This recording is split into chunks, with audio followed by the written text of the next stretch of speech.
นี่พี่น้องเอ้ยถือว่าได้รับการช่วยเหลือจากพี่น้องฝั่งไทยเนาะโรงเรียนโรงเรียนเทศบาลเนี่ยพี่น้องอันนี้เนาะอันนี้ก็เชื่อหน่อยอันนี้บุญรอดอันนี้ไอ้ตั้งเลือกมาให้แล้วอันนี้ให้บุญรอดเด้อไอ้ยงลูกเครื่องลูกไปอาบน้ำแล้วก็เปลี่ยนเอาเด้อลูกเด้อนี่เสื้อบักงามอันนี้ก็โชคพญาส่งบุญรอดนู่นได้บ่อ้ายเบิ่งอันนี้นะอันนี้ไอ้ยงที่เบิ่งอะลูกกาแฟไอ้ยงเด้อไอ้ยงเอ้ยผมยำโอ้บ่ได้เอามีดแซมมาตัดผมให้ซับนั่นแม่ฮั่นอีแม่บรรณเวณหมดแล้วเขาเก็บหมดแล้วอันนี้น่ะไม่กอก ว่าแม่นไม่กอกมันดีบ้ายเนาะลูกบีบาย ดีป้ายเขาก็เอิ้นบ้านนี้เขาคือยินก็ว่าเอิ้นดีป้ายบ่ได้แม่ก่อนอันนี้ก่อนฟันนี่ข้าน้อยไอ้ลูกเฮ็ดไปเอามาลูกบุญรอดเขาจะจีมมันจะมีฝ้าปุกพี่น้อยลูกบินลิมิตระวังยานเด้อลูกยันบาดก็ยันบาดได้โอ้แสดงว่ามื้อแรกนี่บ่มีอันกินนี่เนาะ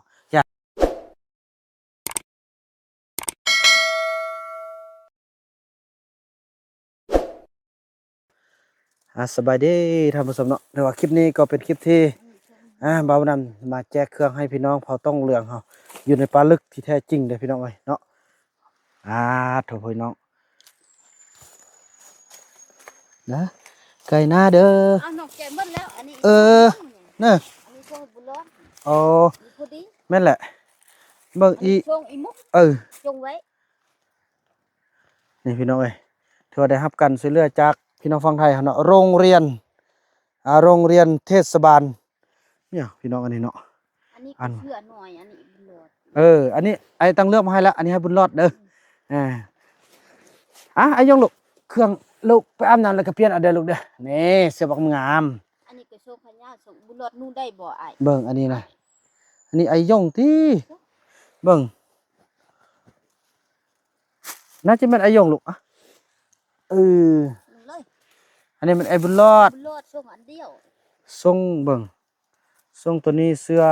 2 อันโอ้พอดีเนาะบุญรอดเนาะสำนี้เนาะอันนี้ของไอ้มุกอีมุกเราฝากไว้นี่เด้อ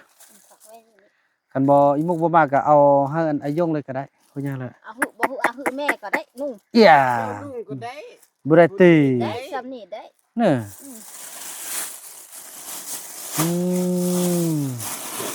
เจ้าเนี่ยมาอยู่ป่าพี่เลยเนาะได้ยังกินได้แล้วฮะ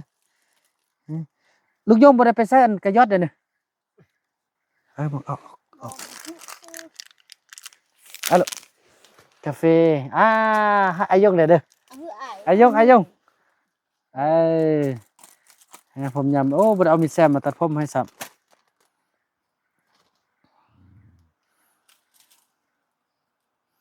เจียมสิลินบุญกองเขาใหญ่ละ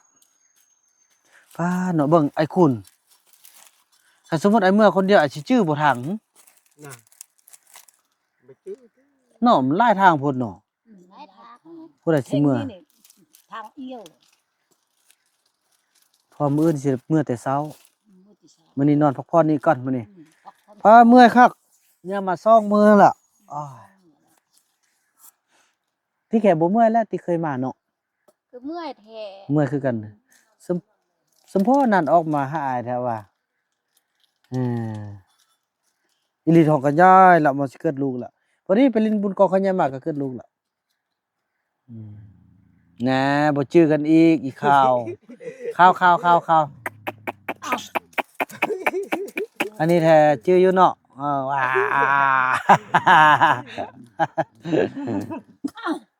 เห็นแสดงว่าอันนี้พากันกินอันแทนเขาน่ะกินนี่นะจะอิ่มน่ะบ่อิ่มโอ้บ่เอามาจี้ให้กินดูเฮ็ดซะเด้อมาจี้ดูเขาเฮ็ดซะได้กินพี่น้องเอ้ยมื้อนี้มาสัมผัสวิถีชีวิตกับพี่น้องพ่อต้องเหลืองเบิ่งอีแม่จี้ให้ลูกกินได้อยากกินข้าวแล้วโอ้นี่น่ะอยากกินข้าวเขาจี้อันนี้เลยโอ้คำน้อยอันนี้เป็นน้ำส้มเนาะลงไปทึกน้ำพื้นมันบ่ ล่อขึ้นไปถึงล่อขึ้นไป อันยังใกล้บ่ลูกบ่อันอีพ่อไปหาพวกลูกตอนนั้นน่ะยังใกล้อยู่บ่ ไอ้ยะ น่ะเฮารู้เนาะ เฮาคนขี้ลาย ให้คำน้อยเด้อเนาะฮะคำน้อย โอ้ยบุญรอดเนี่ยเลือกเอาบ่ เอาเฮือไอ้ ไอ้คำน้อยไอ้คำน้อยพูด ถึงก็อยากอุ้มบุญรอดให้เว้ยมันถ้าอุ้มบ่ฮะ อุ้มก็ได้เห็น บุญรอดมาอีพ่ออุ้มได้ไหมอุ้มได้ไหมมาให้อุ้มได้อุ้มได้ว่าน่ามาได้ก็เนาะ อ้าว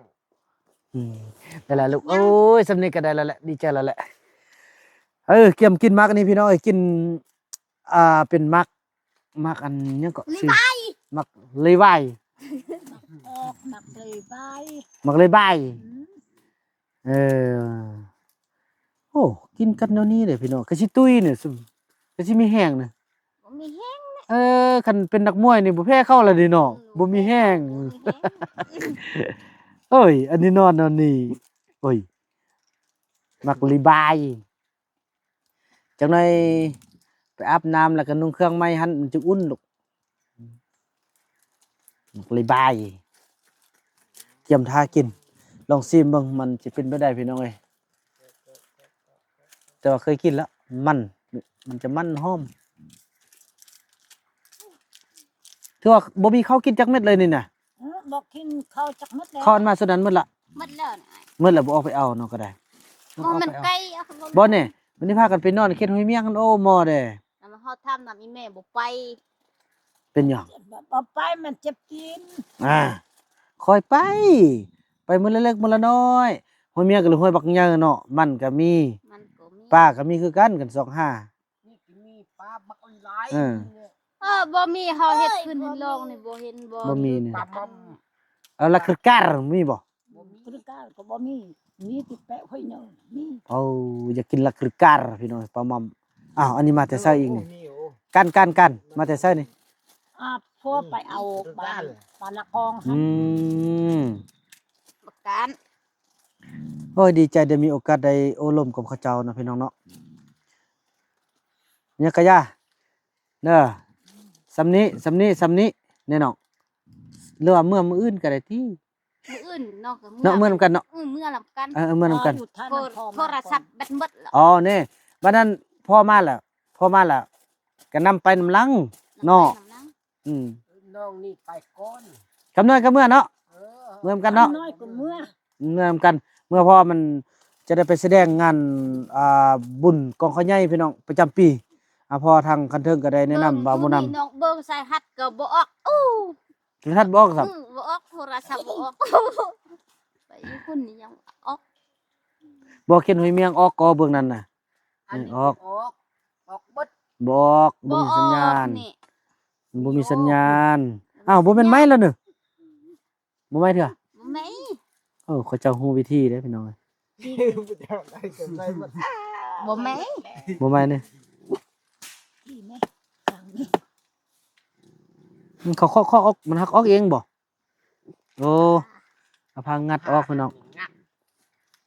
ตับนั่นโอ้เอาบ่ดีเยอะนั่น แม่ฮั่นอีแม่บรรณเวณ หมดแล้วเฮาเก็บหมดแล้ว อันนี้น่ะแม่กอก บ่แม่นไม่กอกมันเลยบายเนาะลูก บ๊ายบาย อืม ดีไปเขาก็เอิ้นบ้านนี้เขาคือยินก็ว่าเอิ้นดีไป บ่ได้แม่ คือกัน ฟันอันนี้ก่อน ฟันแม่ ข้าน้อยไอ้ลูกเฮ็ดไปสิเอามาลูกบ่ลู เขา ก จะจีมมันจะมีฟ้าปกพี่น้อย มา ลูกบินลิมิตระวังยานเด้อลูก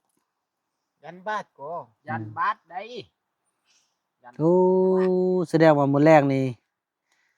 บ่มีอันกินนี่เนาะจ้ะเข้าตัวเฮาเอามาน่ะเก็บเอาไว้มามื้อแรงเอาเด้อมามื้อแรงกินมื้ออื่น บ่ได้แม่ฟันก่อน มามื้อแรงกินมื้ออื่น กินมืออื่นนะ อืม ติปินตุมาคดปะโท หัวหน้ามาแล้วสาวติ๊กนี่นะโอ้ฟันอันนี้บ่นั่นออกแล้วโอ้กินมาเลย เอาไว้แย่ เอาไม่แย่ ก็ยอกเพิ่นพี่น้องเอ้ยเอาแบบใดเนาะไม่แย่นี่เจ จ้าเจ้านี่ อันนี้มันมาบักอีไลอันนี้มาบักบอดี้เอ ไอ้ อ มักบ่ดี ยกลุกเข้าลุก แต่ก็เป็นเงินบ่วงที่อันนั้นแหละพี่น้อยบ่วงบริจาคเนาะมาซื้อมาแล้วก็มาให้เขาเจ้าเลยอืมกัดกันเดินน่ะเยอะๆๆๆเฮาเอาไม้แบบใดวะน้องเฮาเอาไม้แบบใดจิ้มนี่ เอาไม่หัน เฮาคอกๆนี่ก็บ่ออกนี่ บ่ เคาะได้เคาะ แสดงว่าจิ้มกินซื่อๆเนาะ เชฟนี่ไอ้ เออให้แสดงเนาะ ไม่ จิ้มกินใช่ตัวน้องจิ้มเก่า น้องทิ่มหมด นี่มันล่ะมีอะไรเฮ็ดน่ะ ดอกเล็ก ลับบิบาย บาย 1 2 3 4 5 ตาพี่น้องคือพระพุทธรูปเนี่ยพี่น้องเอ้ย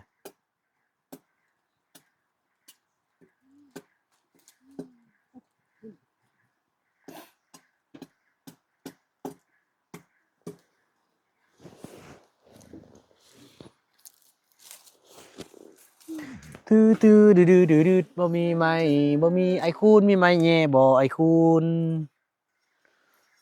จ้าเอ อีบุญรอดจะได้อาบน้ำแล้วก็นุ่งเครื่องงามเนาะ อาปานนี้หนาวบ่มีหม้อนึ่ง อยู่พี่หนาวอยู่พุ่นบ่หนาวก็บ่ได้ปลาไม้เยอะเด้เนาะ มันเย็น เย็น คือน้องก็บ่อาบซักที่เครื่อง เปิ้ ต้องอาบทีหนึงอู้หนาว อืมไปเก็บห้องเพลงเก่งๆแล้วก็ได้เงินหลายแหละห้องเพลงอยู่ดองอันอยู่อันนั้นไอ้ก็สิห้องนำเพลงหนึงแบบปีกายน้องก็ขึ้นนำอ้ายเนาะขึ้นนำกันเนาะอีหลีก็ห้องน้องก็ห้องไอ้คุณก็ห้องผู้ใดได้นั่นละห้องคำน้อยเก็บลำเรื่องเด้อ บ่ แน่ของเราบ่ฮ้องก็บ่ได้เงินโอ้โซแสดงโอ้ น้องก็ห้อง ห้องเนาะ ก็ห้องอ้ายก็ห้อง เออ เบิดหลังคน แม่นั่นแท้นั้น เราขับมง มุก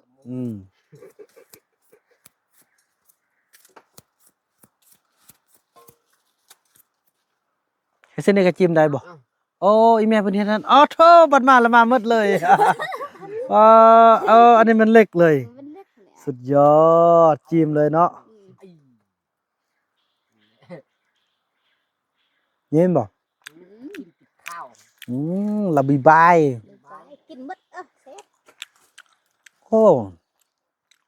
นี่เป็นแม่ อ้ายกินคือกินเนี่ยอ้าย โธ่เขากอกเป็นลายเบิดเนี่ย อืม อ้ายมันควันเอาบัง บ้างดงโอ้ลาม มันดีเว้ย มันแซ่บ โอ้ลูกพันมือเลยบุญเลย จิ้มต้องจิ้มขึ้นได้พี่น้อง อันชิบมันนึงกินหมด อืม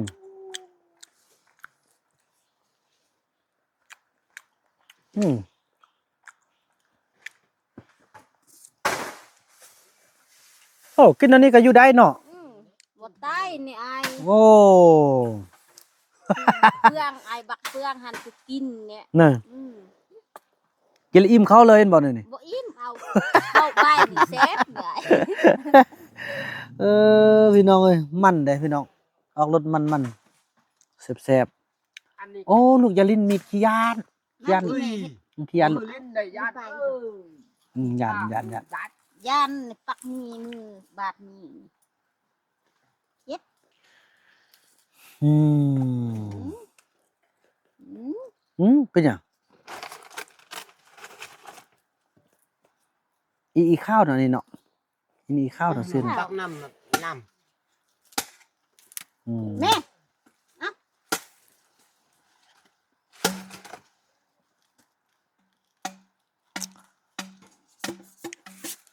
หายากที่จะได้สัมผัสกับบรรยากาศแบบนี้พี่น้องเอ้ย จับตีนรถ มันเป็นอันที่ว่าสุดยอดอีหลีพี่น้อง อีลี่มานท้องแก่แล้ว โอ้แก่แล้วโอ้สัมพี่ อ้าวอีนู่นยังบ่มาอยู่นำน้อง อ้อ เป็นแม่ห้างแล้วเนาะนี่เนาะ เป็นแม่ห้าง เอแม่ห้างมีลูกนึ่ง โอ้ยเราเอากันไอ้บนรถคอยนี่อ่า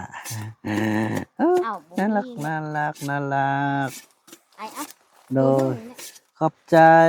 นี่มีอันเดียวมีห้างเด้แจะนะเนาะมีทางแจะมีทางแกะเนาะมีทางแกะมีอันหนึง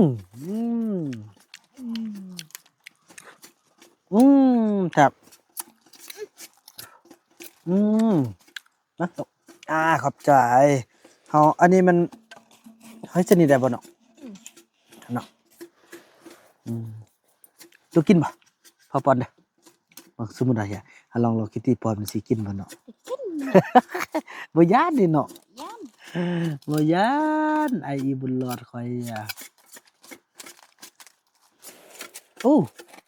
ไอ้คุณเห็นน่ะ ได้เลย จอกโอ้จอกกาแฟ เอิ้งมาอันนี้ โอ้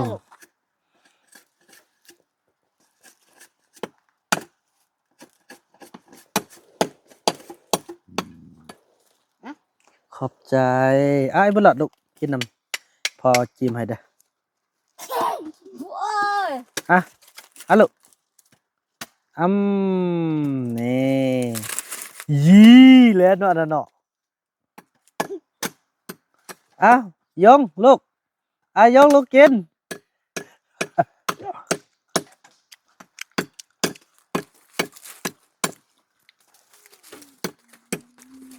ไอ้ โดยขอบใจมานี่บ่เห็นอยู่ซ่องคนพี่น้อยเพิ่นเอาสินหมู่ไปค่ายใกล้ก็ขึ้นพวนครูกงน่ะเนาะ เฮ้ย ครูกงน่ะเคยไปบ่ เฮ้ย มื้อนี้ได้กินอันนี้ซาวติ๊กจิ้มให้กินพี่น้องแซ่บ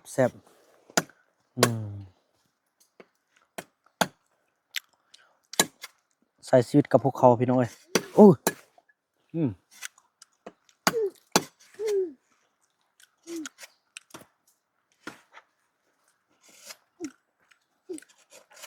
อีบุ้มมีบ่พี่น่ะ บ่มีนี่ มี มีห้วยนี่บ่มีอันมีนี่เฮาก็จุก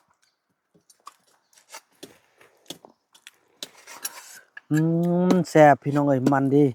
เคยกิน ไอ้ยงบ่ลูกบ่ได้ไปใส่อันกระยอดอันนึง บ่ทาง มาสร้าง เป็น มาเปิ้น เสื้อ เป็นชีวิต เสื้อเฮียเป็นบ่ เป็นยา หมดเลย ขอบใจน้องโอ้มีแห้งแล้วบัดนี้น่ะ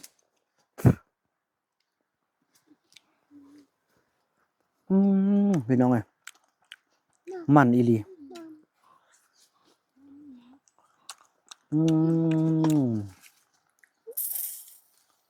ไอ้ลามชินชีบ่พดนี่ แป้งแล้วเนาะ ต้องแป้งอ่ะใส่ลูกแดง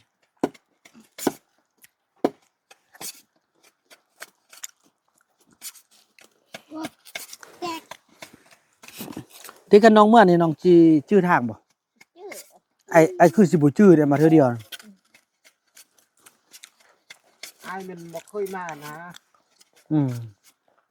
กำลังมานี่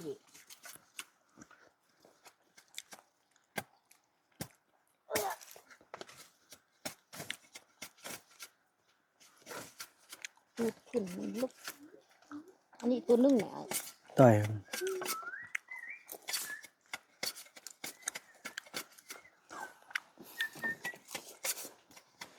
อีพีต่อไปเราจะแม่น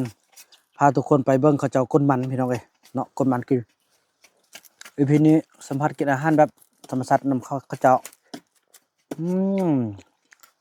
ประมาณจะเป็นคนป้านำเข้าได้นี่เนาะกินมากับแซ่บพี่น้อง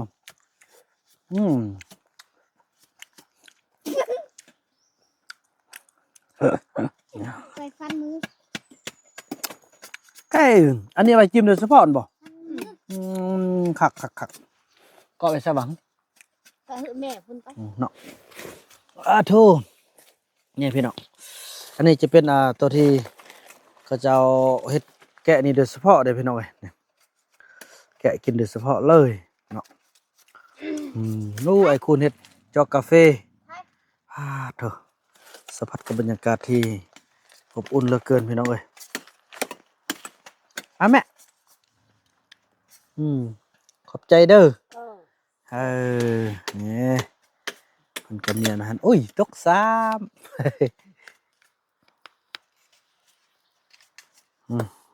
นี่ก็จิ้มกินคือไทเฮาเลยพี่น้องคือบ่าวบุญนำพาจิ้มกินเมื่อกี้นี่มันดีพี่น้อง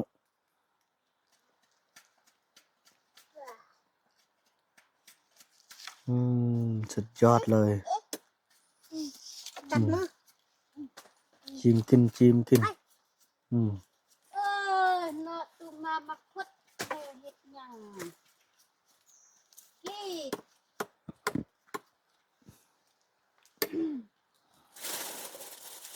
แซ่บเนาะ